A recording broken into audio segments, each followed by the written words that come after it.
Përshëndetje, unë quhem Visar Gjoka dhe në vazhdim do ta krijoj një video tutorial. Temën të cilën e kam zgjedhur për këtë video tutorial është krijimi i tabelave dhe lidhjen mes tyre në MS Access 2013.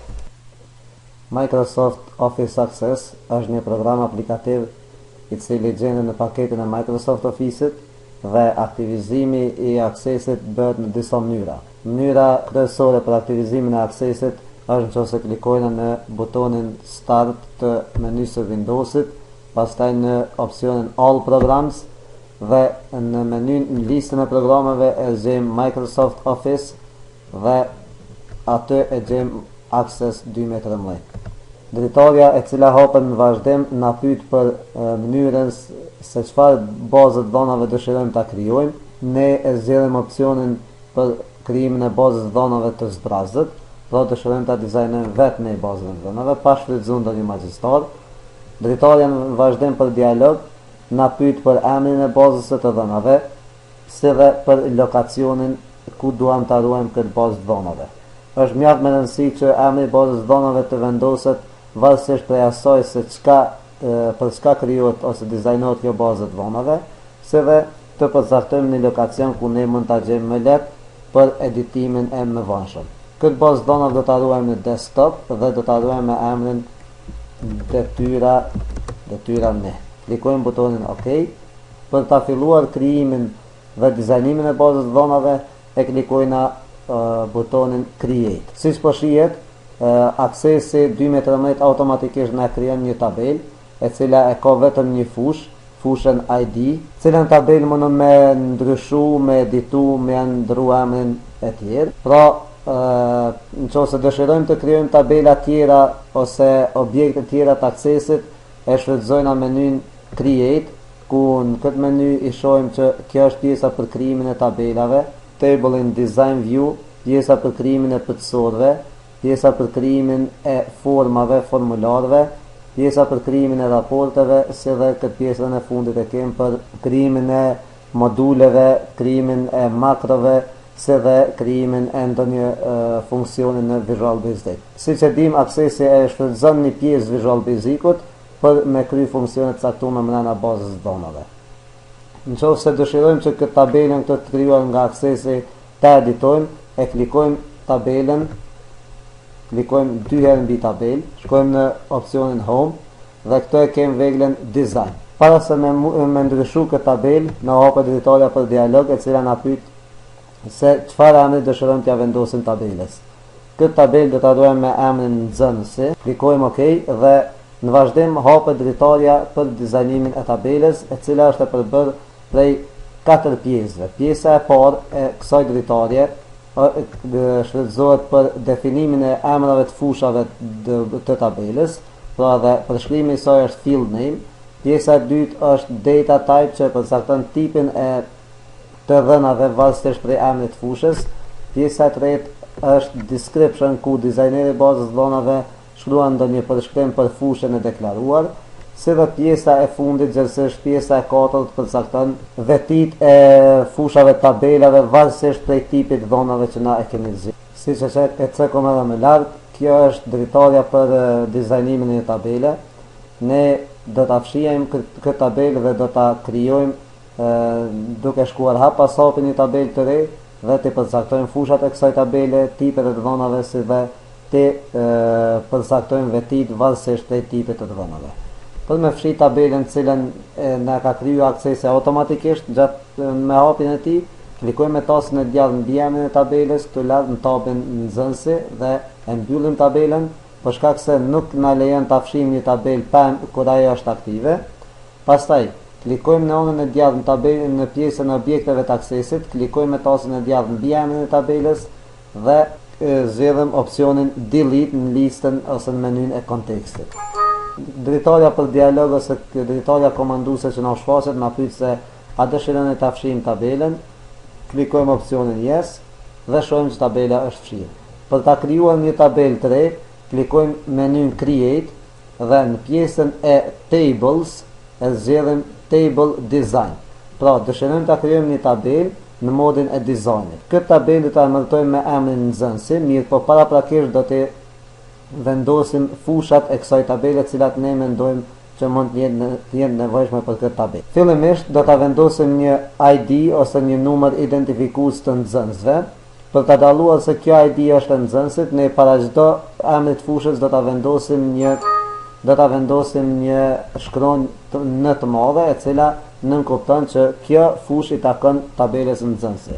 Pra, do ta vendosim në ID, si dhe tipin e të dhonave do ta vendosim autonumber. Autonumber është një tip i të dhonave i cili automatikisht e inkrementon vlerën fillestare prej cilës niset, pra zakonisht by default e ka prej nishit aksesi dhe çdo herë për çdo rresht e inkrementon pra për ne, kështu që ne nuk kemi nevojë të merremi me fushën ID për shkak se automatikisht aksesi e bën rritjen për 1. Pas fushës ID do ta krijojmë një fushë të re, fushën emri në emri dhe tipin e dhonave do ta vendosim short text. Siç po shihet në listën me tipet dhonave i kemi dy tipe të dhonave që i definojnë dhënat e tipit text, short text dhe long text. Dallimin mes këtyre qëndron se short text na mundson deri të shkruajmë deri në 255 karaktere brenda asaj fushë, kurse long texti na lejon të shkruajmë deri në 64 KB karaktere brenda fushës. Pra ky është dallimi, meqense emri, fusha emri nuk mendojmë se nuk mund të ketë më shumë se 255 karaktere, atë duke pasur parasysh edhe duke menduar se ta ruajmë memorien kompjuterike, ne e vendosim tipin short text në mënyrë që të mos rezervojmë vende të panevojshme. Ngjashëm i krijojmë edhe fusha tjera në mbiemri. Prapë edhe për mbiemrin e vendosim short text, siç po shihet aksesi automatikisht për çdo fushë na vendos tipin short text, mirë po ne do të shohim varësisht prej emrit fushës. Pastaj kishte me interes që për tabelën nxënësi të dim edhe datëlindjen në datëlindje. Për emrin e fushës datëlindja do ta zgjedhim tipin date or time. Ky tip na mundson që në fushën për kocë të shkruajmë datë ose kohë, cilën pastaj e përcaktojmë formatin e të cilave e përcaktojmë në vetit e tabelave. Pra këtë e zgjedhim date or time. E krijojmë fushën tjetër që kishte me interes është vendlindja e nxënësit, pra në vendlindja. Tipin e kësaj tabele e vendosim short text, se nuk ka nevojë që të vendoset long text për shkak se mjaftojnë 255 karaktere për ta përshkruar vendlindjen e një nxënësit. Pastaj, fushë me interes kish me qenë edhe që kësaj tabele të vendosim edhe një qelës t'jashtëm që na mundson ta lidhim me fusha tjera, e që ne si qelës t'jashtëm për këtë tabelë do ta fusim profesori ID, që kur të bëjmë relacionin mes këtyre tabelave të dim se kë nxënës cilin profesor e ka kujdestar klase. Për këtë arsye ne vendosim këtu një qelës foreign, një qelës t'jashtëm ose foreign key për ta bërë lidhjen mes këtyre tabelave. Ky tip duhet të jetë tipit number. Pastaj, si fushë me interes për nxënësin, mund të jetë edhe emaili. Në email. Tipin e kësaj emaili e vendosim hyperlink. Hyperlink e vendosim për arsye se nëse dëshirojmë të shkruajmë email një nxënësi, atëherë adresa e tij është e lidhur me programin aktual që na kemi për dërgimin dhe pranimin e emailave në kompjuterin tonë. Si tipet tjera të dhonave që na i ofron aksesi janë edhe tipet number, janë edhe tipet currency, auto number, yes or no, all object, attachment, calculated edhe lookup wizard. Tipi currency përdoret për fushat që kanë të bëjnë me vlera monetare. Yes or no janë fusha që përcaktojnë dhonat që janë true or false, do me thonë e vërtet ose e pa vërtet. Në këtë rast tipin yes or no ke mundësi ta përdorim për shembull te fushat që kanë bëjnë me punësimin e personave ose jo. Hyperlink e cekëm. Attachment, që ose dëshirojmë që këti të vendosim ndonjë ndonjë file, të bashkangjesim ndonjë file. Pasi kemi kriju fushat e tabelat dhe i kemi përcaktuar tipet e dhënave, në pjesën description kemi mundësi që të japim shpjegime për fushën që ne e kemi krijuar. Te fusha e parë, te ID-ja e nxënësit, kemi mundësi që të shkruajmë në ID është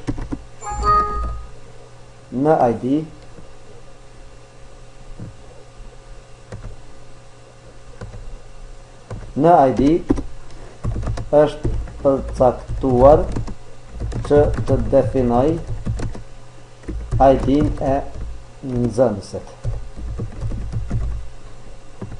Te emri, kjo fush përdoret për të shkruar emrin e nxënësit. E kështu me radhë, japim shpjegime pra për gjitha fushat. Kjo fush është opcionale, siç po shihet edhe këtu në përshkrimin e fushës.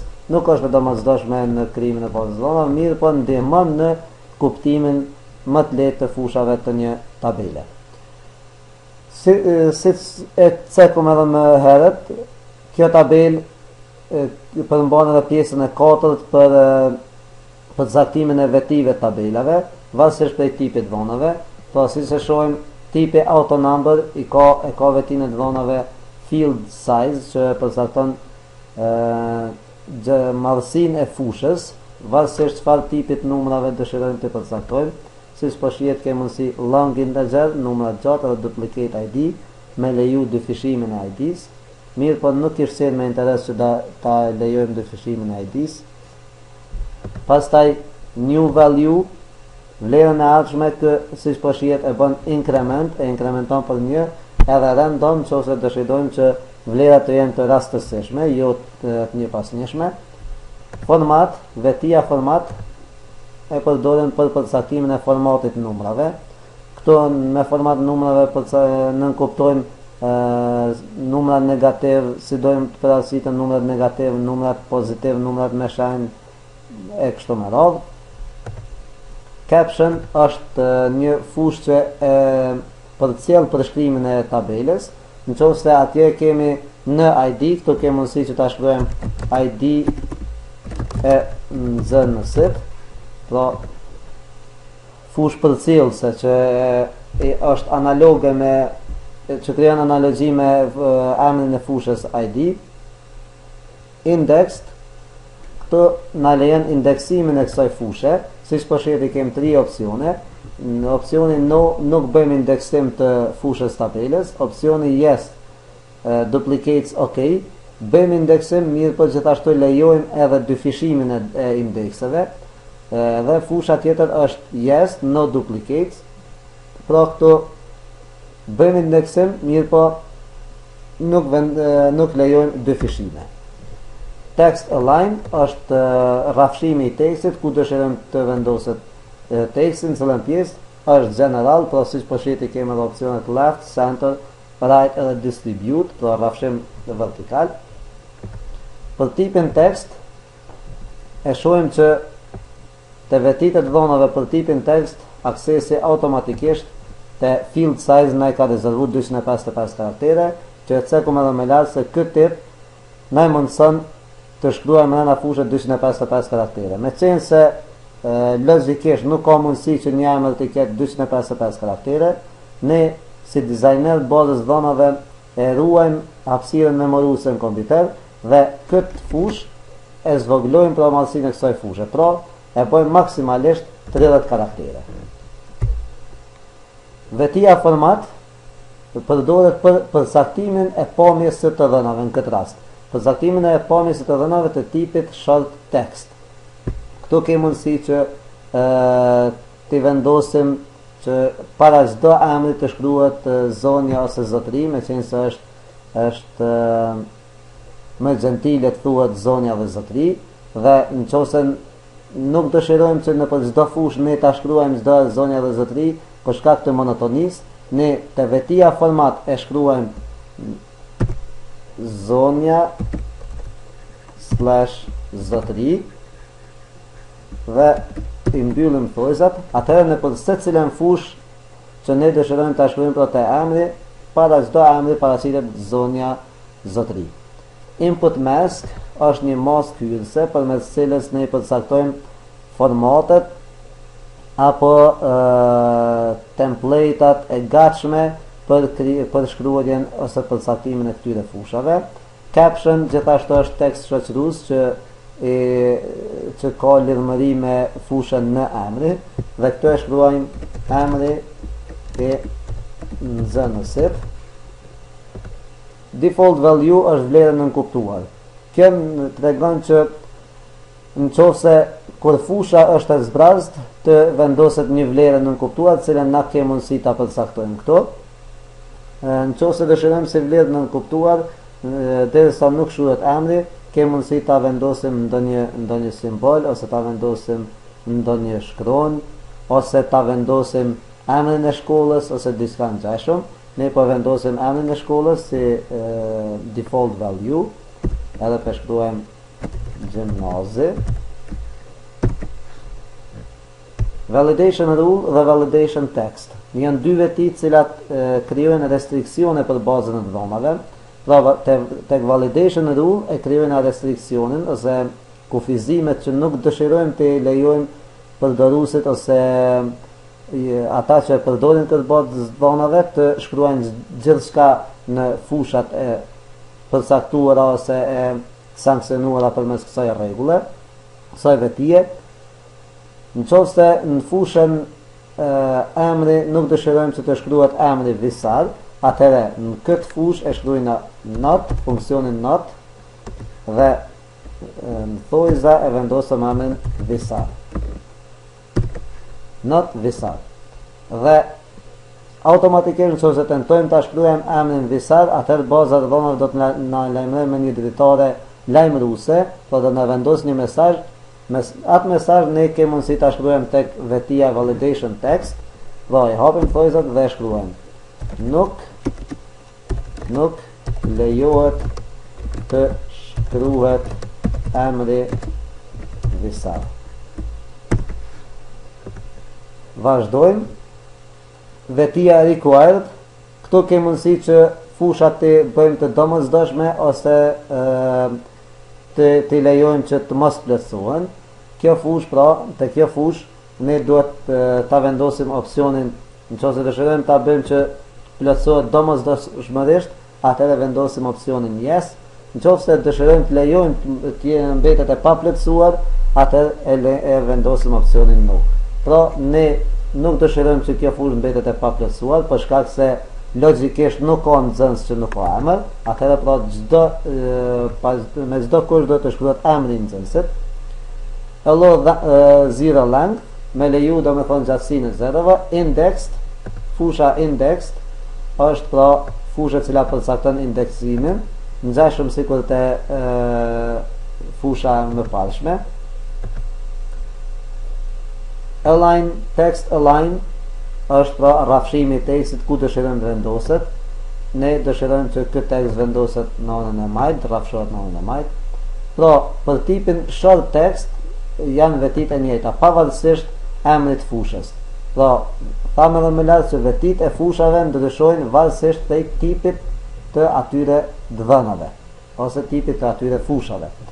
Vazhdojmë me tipin date or time. Siç po shihet, tek tipi date or time i kemi vetit format, input mask, caption, default value, validation rule, validation text, required, indexed, external. Ngjashëm edhe këtu tek format, këtu përcaktojna formatin e datës ose kohës. Siç po shihet, i kemi disa formate datave apo të kohës. General date, e cila nënkupton datën dhe orën, long date, që nënkupton datën në mënyrë të zgjatme, medium date, short date, e kështu me radhë. Ne përcaktojmë short date, do me thonë formatin datës. Input mask na mëson që të vendosim ndonjë model se si të shkruhet data në këtë fushë. Për ta përcaktuar modelin e shkrimit datës, ne klikojmë në vetin input mask dhe në fund të text boxit e shohim një buton, cilën kur e klikojmë hapet një dritare për dialog, e cila na pyet fillimisht a dëshirojmë ta ruajmë tabelën, ne klikojmë yes, pra dëshirojmë ta ruajmë dhe ja vendosim emrin nxënësi. Okej. Kjo dritare na pyet na lajmëron që kjo tabelë nuk ka çelës primar. Pra çelësi primar është një fushë e cila në mënyrë unike i përcakton rregullat rreshtat e një tabele. Fillimisht ne nuk do të vendosim çelës primar, klikojmë no dhe tabela është ruajtur siç shihet në panelin e punës në anën e djathtë, pra në pjesën e objekteve të aksesit, por njëkohësisht edhe është hap dritarja për dialog ku neve na mundson të përcaktojmë disa formate ose disa maska hyrëse të datave. Përveç këtyre që ka gjenden këtu, ne kemi mundësi që ta krijojmë një datë, një maskë hyrëse varësisht prej dëshirës tonë. Ne zgjedhëm short date dhe këto try it, do me thonë shohim si duhet ta shkruajmë në datën në fushën që e kemi përcaktuar. Klikojmë next dhe input maska do të shihet sikur këtu në këtë text boxin. Këtu përcaktojmë simbolet, me çfarë simbolesh dëshirojmë që të jetë i definuar input maska dhe prap next dhe klikojmë finish. Pra input maska për datën, për tipin date or time në fushën datëlindja e nxënësit është përcaktuar në këtë format.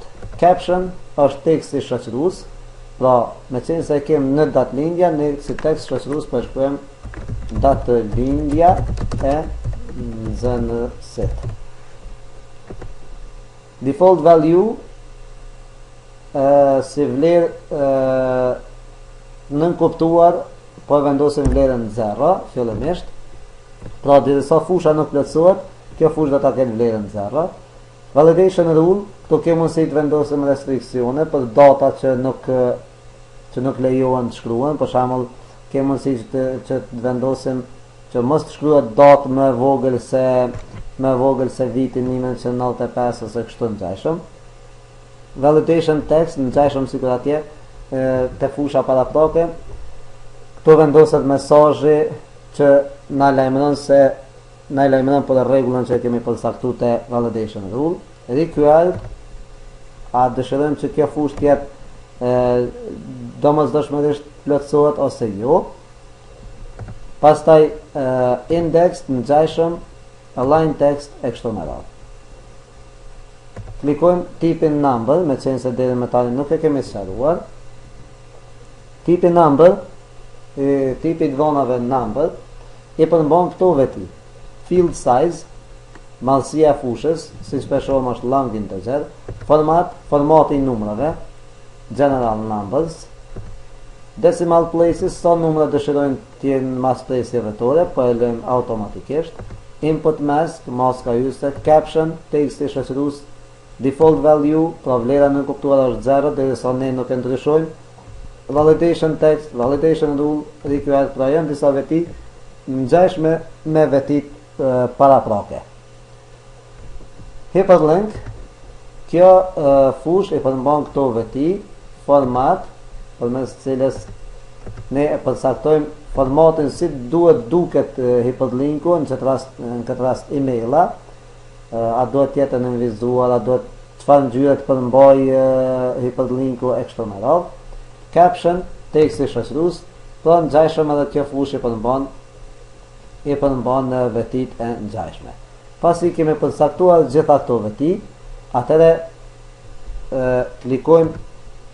klikojmë butonin save dhe tash duhet të përcaktojmë një çelës primar. Për ta përcaktuar çelësin primar, pra tham çelësi primar i përcakton në mënyrë unike fushat e një tabele, atëre selektojmë fushën cilën dëshirojmë ta vendosim çelësin primar. Selektimi pra bëhet nëse pozicionohemi me kursor në pjesën e majt ku janë të fushave dhe në momentin kur paraqitet shixheta në këtë formë, klikojmë një herë me tasën e majt mute dhe për të vendosur çelës primar e klikojna këtë veglën që gjendet në menyn design, veglën primary key. Dhe siç po shihet tash në pjesën në fillim të fushës është vendosur një çelës që na lajmëron që kjo fushë është çelës primar për tabelën nxënësi. Këtë tabel e ruajmë në veglën Save dhe klikojmë në opcionin View për të parë fushat e kësaj tabele dhe për ta plotësuar tabelen me të dhëna. Klikojmë View. Siç po shihet, këto janë emrat e të fushave që i kemi krijuar. ID-a e nxënësit, emri i nxënësit e kështu me radhë, po shihet që te vetia caption ku i kemi ndryshuar vlerën e nënkuptuar, atëherë na ka vendos në titullin e fushave dhe shqetësoni te emri i nxënësit by default si vlerën nënkuptuar na ka vendos gjimnazit derisa ne nuk e ndryshojmë. Tash po vazhdojmë edhe po i mbushim fushat, po i shkruajmë disa nxënës dhe kështu me radhë do ta krijojmë edhe tabelën profesori dhe do të mundohemi që ta krijojmë edhe një lidhje mes këtyre dy tabelave. Fillojmë. Pra, emrin e nxënësit, mbi emrin, datëlindjen kemi me shkruar në këtë format, pra është muji, data, viti.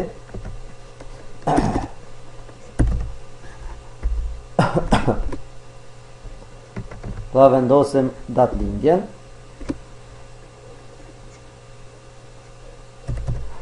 Dhe vitin.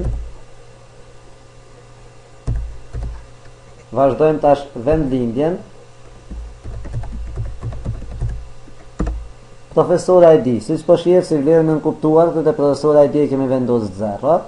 Këtu valsisht tash nxënësi cilin profesor e ka kujdestar, do ta shohim tash listën e kujdestarëve në tabelën e ardhshme që do ta krijojmë profesori. Ne e vendosim këto ID-n e profesorit, pra vlerën e primary keys që gjendet në tabelën profesorit. Këtu po vendosim vlerën 2, për shkak se nxënës po supozojmë se i takon profesorit, kujdestari ka profesorin me numër 2 dhe emaili i tij.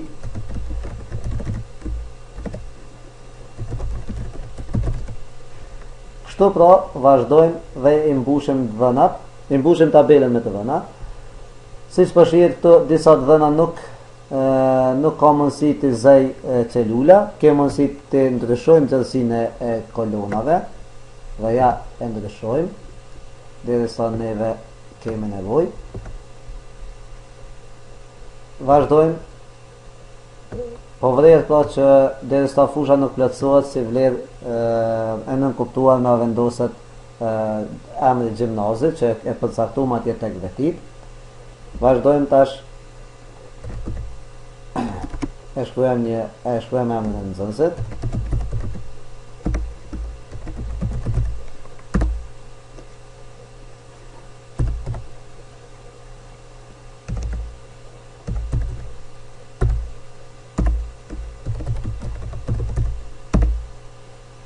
Profesori me ID-n e.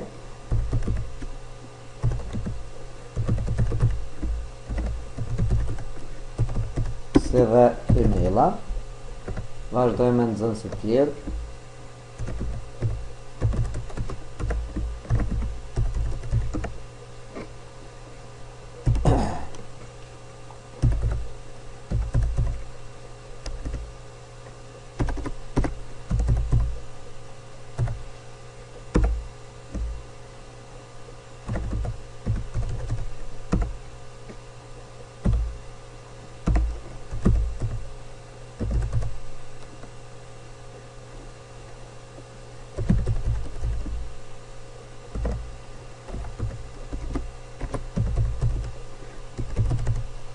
Kështu pra vazhdojmë të plotësojmë të gjithë tifuzën, të gjithë listën e nxënësave për shkollën në fjalë. Këtë tabel, pasi ti kemi vendosur gjithë emrat e nxënësave, e ruajmë dhe kjo tabel ruhet në panelin e punës ose në dritaren me objekte të aksesit.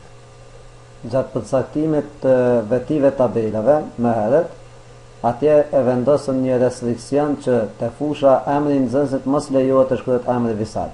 tash do ta testojmë se si do të na ndaloj aksesi që mos ta përdorim emrin visar dhe ta shohim mesazhin cilin na e shkruajmë atje te vetia nëse ju kujtohet validation rule.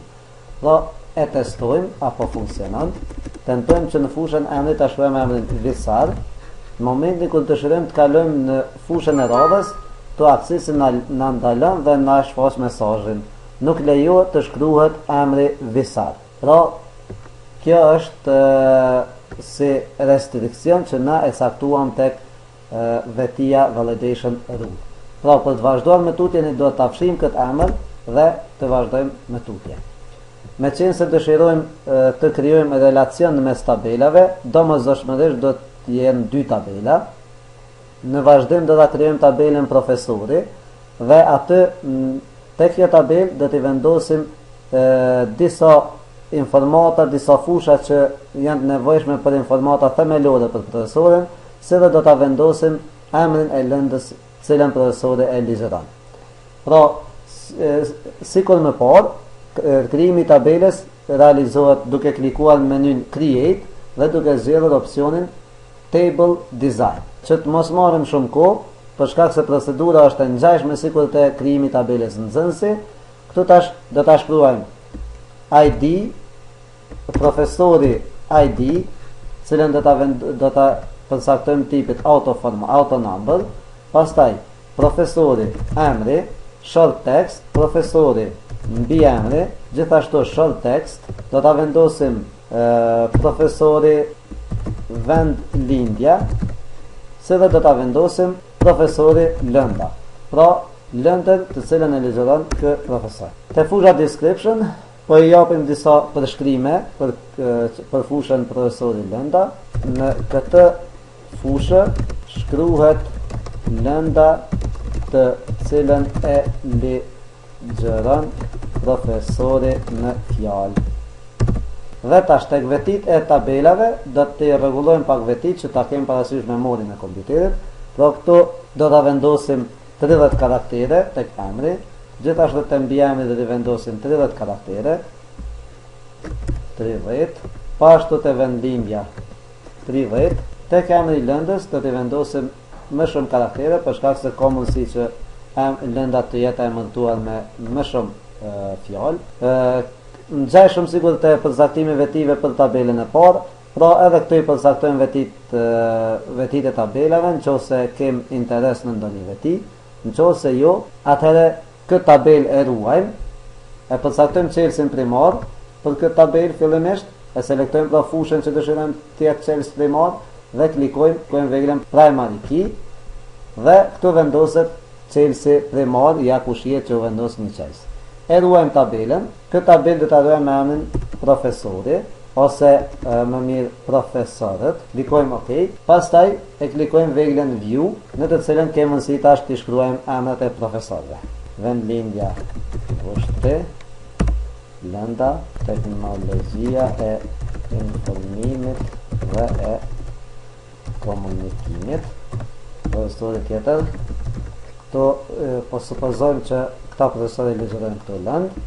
Pasi kemi mbushur fushat ose kemi regjistruar të gjithë profesorët, ne e ruajmë tabelën prap. Pasi që kemi krijuar tabelat nxënëse dhe profesorët, tash do ta krijojmë lidhjen mes këtyre tabelave dhe të shohim se si krijohet kjo lidhje. Fillimisht klikojmë në menyn Database Tools. Pas klikimit në këtë meny e shohim veglën Relational Ships, klikojmë dhe këtu i shohim 2 tabelat e krijuara. Nëse dëshirojmë të shfaqim apo të largojmë tabelat, atëherë klikojmë veglën Show Table për të shfaqur tabelat. Nëse dëshirojmë të heqim tabelat mbi secilën tabel, klikojmë me tastën e djathtë dhe klikojmë opsionin Hide. Pra, ne dëshirojmë që ta krijojmë lidhjen mes tabelës nxënësi dhe profesorët. Pra, duhet të shfaqim këto 2 tabela, klikojmë Show Table, pastaj klikojmë tabelën profesorët, gjithashtu klikojmë tabelën nxënësit. Çdo tabelë që selektojmë, klikojmë pastaj butonin Add. Për të bërë lidhjen mes 2 fushave tabelës, do të klikojmë mbi fushën cilën dëshirojmë ta lidhim dhe ta mbajmë shtypën tastën e më të mirë dhe ta zhvendosim mbi fushën e tabelës tjetër. Në këtë rast ne do ta lidhim primary key e tabelës profesorit, që është PID-ja, me foreign key të tabeles nxënësi që është PID. Pra, e klikojmë fushën PID tek tabela profesori, e zvarrisim mausin dhe e lëshojmë mbi fushën PID që është foreign key i tabeles nxënësi. Në momentin kur e klikojmë e lëshojmë tastën e mute, hapet një ditare për dialog e cila është emërtuar Edit Relational Ships, e cila na mundson që ta sigurojmë më shumë lidhjen e këtyre dy tabela. Opsioni Enforce Refreshional Integrity na mundson që ta sigurojmë integritetin e bazës dhonave, që mos mund dikush ndryshoj në këto dy tabela derisa këto janë të lidhur. Gjithashtu ke mundësi që ta sigurojmë dhe ta mundsojmë apo të mos ta mundsojmë updatimin e tabelave kur janë në lidhje. Gjithashtu edhe të mos lejojmë fshirjen e rreshtave të këtyre dy tabelave. Pasi kemi klikuar këtu, klikojmë butonin Create dhe shohim që kjo lidhje është një me shumë, që nënkupton se një profesor ka mundësi të ketë më shumë nxënësa. Pasi ta kemi kriju këtë lidhje, klikojmë butonin Save për ta ruajtur lidhjen dhe kthehemi tek tabela ta shohim se si është krijuar kjo lidhje. E hapim tabelën profesorët dhe shohim që para çdo fushë të tabelës profesorët është vendosur një plus që na tregon që kjo tabelë është e lidhur me një tabelë tjetër. Kur klikojmë në këtë plusin, i shohim listën e nxënësve të këtij profesori. Pra, kujdestari cilëve nxënës është në këtë rast profesori në fjalë. Nëse kishim regjistruar dhëna më shumë, këto i shfaq lista e të gjithë nxënësve. Gjithashtu edhe tek profesorët tjerë shihet lista e këtyre nxënësve. Në vazhdim do të japim disa këshilla se çka duhet keni parasysh gjatë krijimit të lidhjes në mes dy tabelave. Pra, nëse dy tabelat janë të hapura, janë proaktive, atëherë nuk ju lejohet lidhja në mes tabelave. Ja, siç shihet në vazhdim, në ushtrimin vazhdim. Pra, hapim tabelën nxënësi, e hapim tabelën profesor dhe provojmë ta krijojmë lidhjen mes tyre. Klikojmë menyn Database Tools dhe klikojmë opsionin Relational Ships. Për të shfaqur tabelat që dëshirojmë të lidhim, atëherë klikojmë në Show Table. Pastaj e zgjedhim tabelën dhe klikojmë butonin Add. Gjithashtu edhe për tabelën e dytë klikojmë butonin Add. E mbyllim dritaren që i përmban tabelat dhe krijojmë lidhjen. Ngjajshëm sikur më herët. Pra, për ta krijuar një lidhje mes dy tabelave, atëherë çelësim primar tabelës së parë, e klikojmë me tastën e majtë dhe mbajmë shtypër dhe vendosim mbi çelësin sekondar apo mbi çelësin e huaj të tabelës nxënësi. Në këtë rast, fushën PID e zgjedhim dhe e mbajmë shtypën tastën e majtë dhe zvarrisim këtë fushë dhe vendosim mbi fushën PID që gjendet në tabelën nxënësi. Në momentin kur e lëshojmë tastën e majtë mute, shfaqet një dritare për dialog, e cila na ofron informacione shtesë për lidhjen që ne dëshirojmë ta krijojmë. Siç po shihet në fund kësaj dritares, është krijuar lidhja one to many, pra që është një me shumë, që do të thotë që një profesor mund të ketë më shumë nxënësa. Për të edituar më shumë këtë lidhje, atëherë klikojmë opsionin Join Type për ta zgjedhur pra tipin e lidhjes. Siç po shihet, këtu i kemi 3 lloje të lidhjeve.